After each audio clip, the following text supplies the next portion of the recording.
Welcome to Chopping It Up with Smiley. I'm Smiley, your host, your PhD, professional hair doctor from Smiley's Hair Clinic. This is Dr. Evans, my guest, and today we're going to talk about diabetes awareness.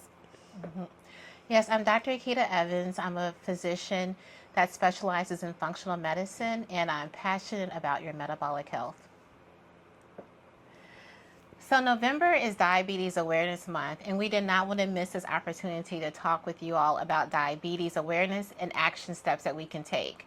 As we've mentioned before, Smiley and I have a partnership called Follicle Fusion, in which we address the scalp health from the inside out and from the outside in. And diabetes is one of the things that we find can really affect whole body health as well as scalp health.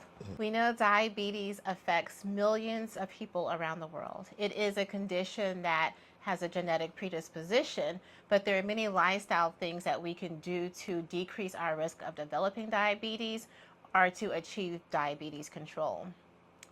Diabetes affects every aspect of the body. One of the things that it does is it affects the circulation, and we call these like microcirculation issues because of the effect of the blood sugar on the blood vessels. Diabetes can result in a decrease of blood flow to the scalp, and this can affect the ability of the scalp to have proper oxygenation as well as nutrient delivery. Also, diabetes can lead to a lot of inflammation, and we know inflammation basically chokes the root, the follicle of the hair. Additionally, diabetes affects hormones, and we know a big cause of hair loss is androgenic, meaning an increase of the hormone imbalance. So all three of those things together, the hormones, the losing, what did you say, oxygen to the scalp? Yeah, the blood flow causing decreased oxygenation, Right. inflammation, and the hormonal influence. Now, all three of those things together is what almost combined is what's called dihydrotestosterone. That's DHT, which is the main thing the main reason for hair thinning, hair loss, hair. Like you said, it's gonna cut it off at the root. Yes. It makes it shrink, and then the hair begins to fall out or does not grow anymore. And as we have been working together over the past couple of months, really, doing these consultations for clients, I think most have signs of insulin resistance. A few have diabetes. One was a new diagnosis of pre-diabetes. But what really stands out is we can see on the scalp the effect of the insulin resistance. Yeah. On the hair follicle with the microscopic analysis. Yes, yeah, you can see it. Yeah, you definitely can see what's happening at the bulbs, the root, the base. You see the buildup. You see the swelling of the follicle, the root follicle. You see the swelling on the scalp. Sometimes you see the redness and irritation, and that's all part of the DHT. Yeah, so for a lot of people, we're finding that changes to the scalp health and changes to the hair can be the first sign of insulin resistance. We've had people come in who are coming in because of hair loss. So when we dig deeper, we see that they have signs of insulin resistance. Yeah. And insulin resistance can be seen 10 to 15 years before the onset of diabetes. I often think back, I had signs of it myself, not knowing what was going on. But I looked at the results, and I had to dig a little deeper from my own self. I'm trying to think that I noticed any hair thinning. I do so much with my hair though, so it's hard for me to tell. I shave my hair off and everything, but I had when I came to you for my medical issues, and then eventually realized that I was showing signs of my A1C going up and things like that. I don't know if I had hair thinning or anything, but I know it had a lot of other effects on my body, which probably would cause either my hair thinning. You know what I mean? So, yeah, let's talk more about that. So we met a while ago. It's probably been almost 15 years. It sure has. And you're seeking care for your metabolic health. We throw these words out there a lot: metabolic health, insulin resistance. But that's what it was. Right. Even if we didn't give it that language. Because metabolic health includes blood pressure, it includes cholesterol, it includes abdominal weight, and it includes blood sugar control. So you came to me for metabolic health. Yes. Yes. And then as some years went on, we were doing blood work, and that I'm like the worst patient in the world. it all works out. I'm like the worst. I don't pay attention. I don't listen. And she has to deal with me all the time. So I come in now and I'm having some other issues, and she's like, "Why is your A1C high? Why? What's going on?" Like, but again, you say stress. Yes. You say your eating habits. You say poor sleep. Right. And genetics for a lot of us. And it's always very telling to me because a lot of times the diseases show up as these little clues along the way. And that's why it's important to go to your doctor routinely and get blood pressure taken and get your blood work done, because things can be picked up early. Right. You go in one thing, and people will tell me all the time, well, I was afraid about what you were going to find. And it's like, I hear it a lot, and I understand it because I'm a patient too, you know? Right. But when we catch things early, we can address them early, and it often takes less intervention than if things progress. Yeah, and that's funny because like when we do some of the consultations, people will come in and say, no, I'm all healthy. I'm all good. I'm good. And then when you run all these tests, and it's like, you're not all good. Like you got some other issues that's helping cause this hair loss. You know what I'm saying? But yes, the scalp is giving that clue. Like if hair loss is starting and it wasn't something that was present months before, something is going on, and your scalp is giving a clue.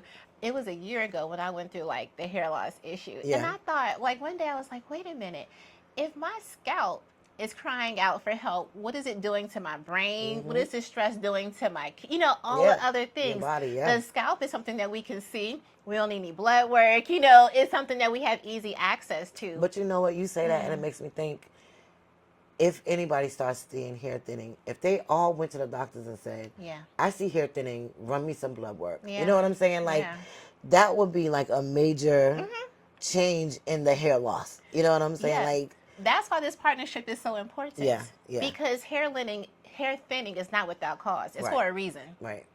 And your body is gifting you the opportunity to dig deeper. Yeah. And pick it up before a bigger complication happens. Hair loss is enough of a complication, but before a bigger complication happens. Right. And who knows, there might be something that's really wrong internally. Yeah. That just happened to show up through the hair loss. That's exactly, you know what I'm saying? That's exactly it. That's exactly it. Because that was my clue a year ago. Yeah. Because so many of us, we're highly functioning. We have businesses, families. We're just going. Yeah. And I thought I was okay till my hair started shedding. And I was like, wait a minute now. If I'm losing hair, maybe I'm not as okay as I thought I was. Yeah. So hair loss can be a big clue. It can be a big clue to dig deeper, slow down, check things out, get some labs. And it's November. So especially if you haven't had labs in 2025, please go. Please go. Time, the year is winding down, and it seems like diabetes is so prevalent right now. Like it's almost everybody here has either pre-diabetic or diabetic, and it's like, what is it? Is it what we're eating? Is it like what can we do to kind of? You're right. It is more and more prevalent, and the statistics show that the majority of the people with pre-diabetes probably don't even know it. Because they feel fine, but what we feel is fine is not really fine. We've just learned to deal with symptoms or low-lying symptoms. Yeah. But to your point, there are a lot of things that we can do with lifestyle. Okay. We've been on this journey for a while. Yeah. And I often think about one of the healthiest I've seen. That was probably like 5, because it was 2019. The whole year 2019, I went crazy. I went. Rebounding was my first. I told my fitness trainer, I was like, I'm sick and tired of working out. I don't want to do regular exercises. I don't want to go to the gym. I don't want to feel like I have to exercise. So she agreed to go with me to try different things, right? The first thing we tried, it was down near the baseball stadium. It was like this boxing thing. And it's like 20, 30 hanging bags in the room. And each person has to like follow the guy, and he's just punching the kick. And I said, I must have been the oldest thing in there, because he kept saying, "You okay, Ma? You all right, Ma?" I was like, yeah. I was dying though, like I was literally dying. I left out of there and I was like shaking and trembling. I was like, I couldn't take it. I said, no, that's not it. I don't want that.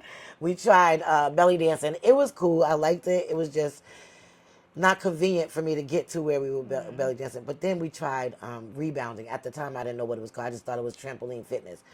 But it was this black guy who was teaching the class, and he was freaking amazing. Like, we went in there, and I was messing up all over the place. I was falling off everything, but I loved it so much. I felt like I was dancing instead of exercising.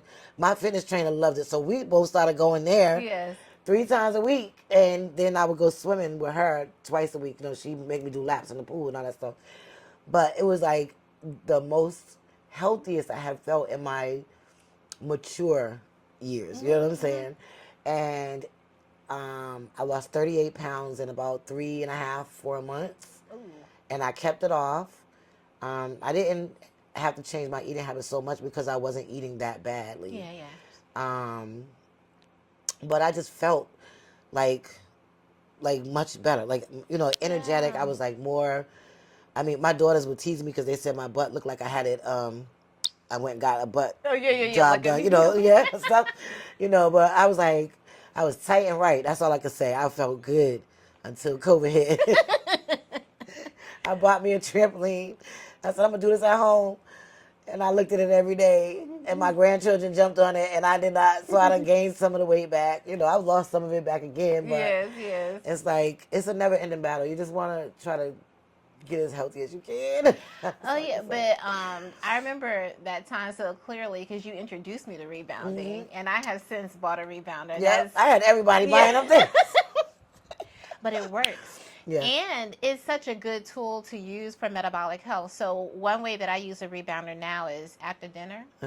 I need to exercise to help burn out some of the sugar from my body. So I go jump after dinner, or I do squats. But, you know, like, the rebounder is a fun way of exercising. And one good advice you gave me, you said, if you're watching TV and watching TV shows, every time a commercial comes on, get on while the commercials are on, and then go back and sit down. And it's funny. I try to do it sometimes. Sometimes my grandchildren do it instead because they're in there with me. You know what I'm saying? But yeah, I think that's probably the best idea, was because it's like 5 minutes. Exactly. Maybe 10. And it makes a big difference. But to the bigger point about sugar control and scalp health, that exercise, first of all, it does something for the lymphatic system that no other exercise does. Okay. Yes, it's better than jumping rope, because with a rebounder, you don't have the give of the floor, or the heart of the floor. It kind of gives, and that helps with lymphatic massage. Right. And it helps exercise the calf muscle. And we know that the calf muscle, as well as the glute, but the calf muscle is very important for metabolic health. They're big muscles, and the bigger they are, the more exercise they are, the better your metabolic health is. I always say we are as young as our muscles, and that muscles flip our metabolic switch. Okay. There is no substitute for exercise. Okay. Okay. You know, that's funny you say that about the calves, because when I was young, I had big calves because I was an athlete.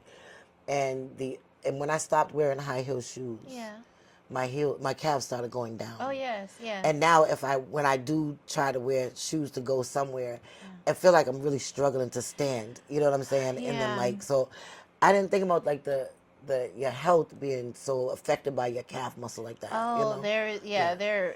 There's research, like the size matters, the health of it matters. And like you mentioned, the glute muscle is another big muscle group. Yeah. But yes, so we encourage our clients that are in follicle fusion to exercise routinely, because it helps with building muscle, which helps with insulin resistance, but then also it helps with encouraging blood flow to the scalp, which is needed for oxygen delivery, for nutrient delivery, for healing of the follicle.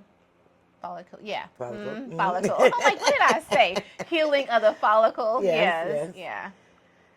So, so during that time, you were exercising routinely, lost significant weight, had more muscle mass. Yes. And I was not taking any diabetic medication.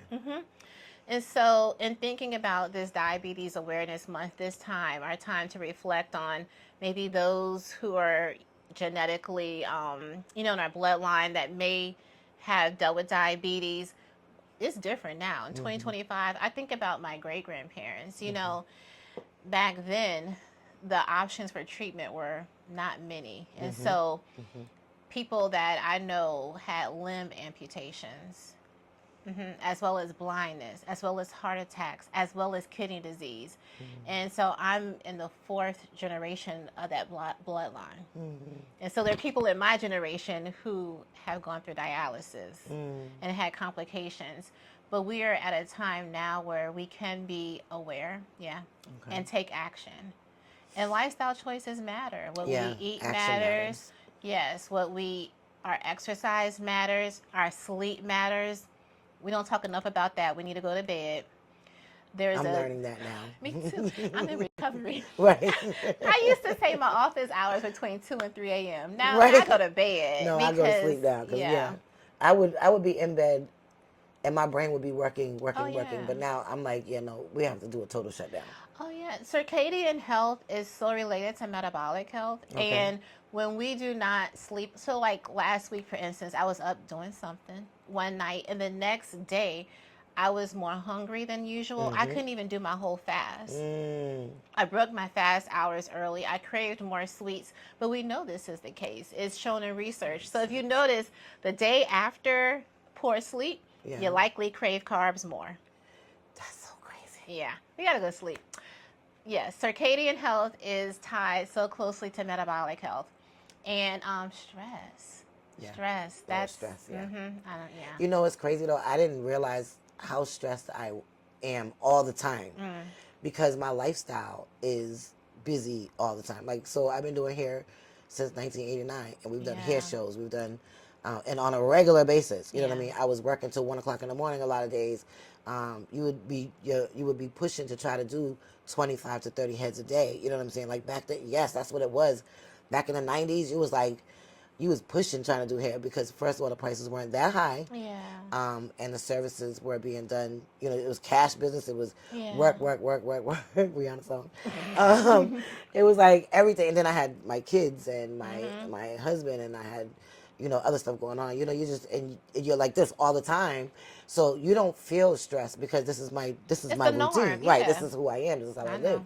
But as you get older, you start to pay attention to these things, and you start to remove some of these things. It's like, oh, like I see, like I am like, and you paid attention when I first was coming to you, and that was a lot of things you were saying to me. It was like, you gotta slow down. You gotta slow down. Then I started slowing down a little bit, and I'm like, I feel the difference. Yeah. I think it's the challenge, even for me, is finding the balance between productivity and rest. Because oftentimes I ask myself, am I going to pay the price for this with my health? Yeah. Because is it worth it? No. So that is a very difficult balance, because even like I was mentioning last week when I was up late that night, I was doing something I wanted to do. Yeah. I wasn't being forced to do it, but then it's like having to evaluate. If I can't get what I want to do done during decent hours, then I need to reevaluate some things. Right. I'm trying to learn to put things in place. You know what I mean? Because again, like you said, if you don't separate these things and put them in some place, you're going to be going. And there was a time when it was like, oh, if you're going to be a business owner or whatever, you got to get it all the time. You need to be up all night. You need to be up all day. You should be sleeping, and drinking your business. That's what you're taught. You know what I'm saying? And so you're thinking only the strong will survive. Oh, you know what I'm saying? But you're killing yourself at the same time. You know what I'm saying? Yeah, it was like, so I've been, I often say, been practicing almost 20 years, but it wasn't until COVID hit that I realized for most of the people, I'm just treating the effects of stress. Yeah.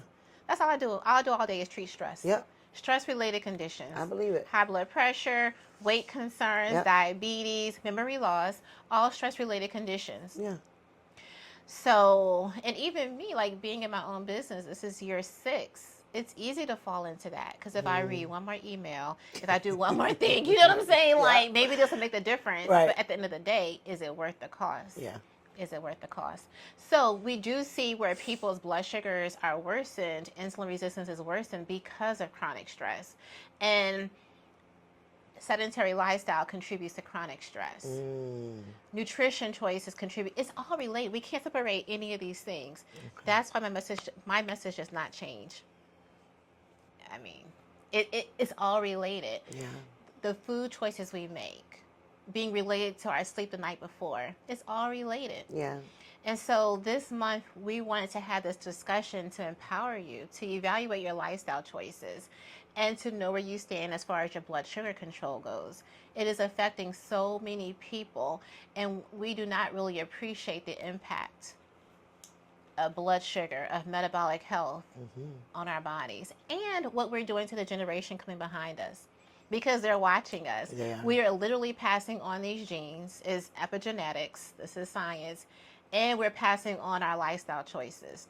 So, for instance, got somebody watching me here. That's right. Yeah. And I think about that. Like, if I'm not going to do better for me, let me at least do better for her because she's watching. Right. And they're paying very close attention. Yes, they are. They are. So, in closing, thank you for joining us for this episode. We enjoyed talking about metabolic health and diabetes awareness and action steps. And we will continue to preach this message because it needs to be heard. It needs to reach the masses. It does. Yes. And as we take care of your scalp health, we'll be taking care of your whole body health. So thank you.